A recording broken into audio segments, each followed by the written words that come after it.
So, I wanted to kind of ramble about something before I go to bed here, and that is I've been thinking about Persona a lot lately just because it's a franchise that has kind of been with me for going on 10 years now, and it really means a lot to me. So, I've been thinking specifically about how exactly I got into Persona in the first place, and I've always been kind of the person who thinks and talks about the past a lot. So I found myself just running those first moments I had with the series through my head. So let me try and just set the scene here. It was, I believe, my freshman or sophomore year of high school. And looking back on it, it's crazy to think about how many things changed in just those 4 years. And I guess even just between my sophomore and junior year, feels like I changed into an entirely different person just in that short time frame. And now it feels like 4 years will pass and it's no time at all. But anyway, I just kind of recently picked up a PS Vita because I was excited to finally be able to play Dang It Grandpa in English and experience that full story in its entirety for the first time. So I was glued to that game, and I remember vividly just losing track of the hours as I sat and just read it literally all day long, over the course of a weekend. So I had finished it fairly quickly, and I was kind of looking for new things to play, so I ended up getting a recommendation from a friend of a friend, and he was really, really insistent that I play a game called Persona 4 Golden, and this was the kind of guy that he was really nerdy, and he always wore glasses, and he had dark black messy hair, and was kind of skinny, and he kind of never stopped talking. He was the kind of guy that was a really goody two-shoes kind of person. If you went over to his place for a casual party or something, his two very loving parents would greet you at the door smiling at you, and then they would make you a hot chocolate with a bunch of whipped cream on top and heart-shaped sprinkles and shit, the works.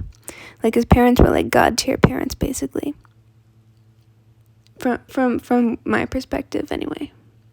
And I believe later I found out he got a 36 on his ACT as well, so that's pretty crazy. So yeah, I initially kind of brushed him off, being okay, yeah, maybe I'll try it. But then one day I had my mom drop me off at this GameStop, and there I saw a copy of Persona 4 Golden on the Vita on sale for $20, next to a copy of Hyperdimension Neptunia Producing Perfection for $5. Funny story is that's actually the first Hyperdimension Neptunia game I ever played, and of course later I found out that everybody hates that game, but that's besides the point. I actually really enjoyed it a lot. So yeah, I was staring at these two games, one with a weird yellowish crazy cast of characters on it with caution tape on it and shit, and one with a cute purple anime girl, idol girl smiling at me on it, and I was trying to decide which one to get. And I eventually decided, screw it, this decision is too hard, I'll just get both. And man, I'm glad I did get both. And as soon as I opened the game and heard that bumping track, heartbeat, heartbeat, for the first time, I was mesmerized by that game because it was really unlike anything I'd ever experienced before.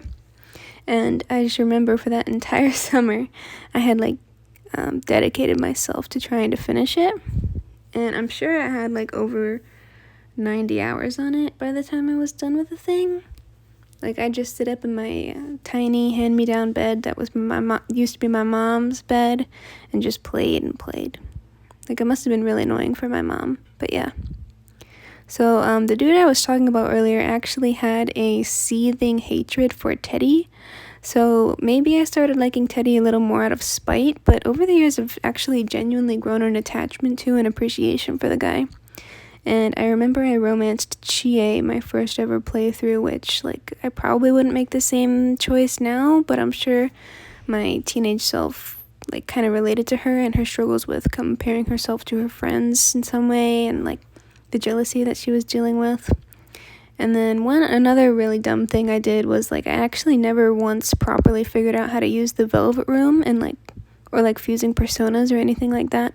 And I ended up beating the game entirely with just Izanagi. So that was really stupid of me because I basically avoided a main mechanic that made the game a lot more fun just because I had some kind of weird aversion to anything that just seemed anywhere close to crafting to me. Like, I had a weird problem with stepping out of my comfort zone, I guess. And I guess that hasn't changed, but, well, I've gotten better, let's say.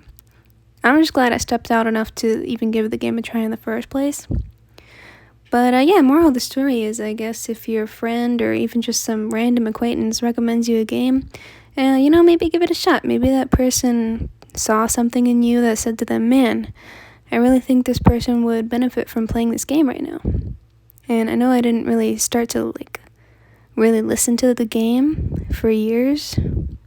Even though its message has always been, screaming itself at me in the face. So yeah, anyway, I want to thank you for clicking on this video, and I'll see you guys next time, and good night.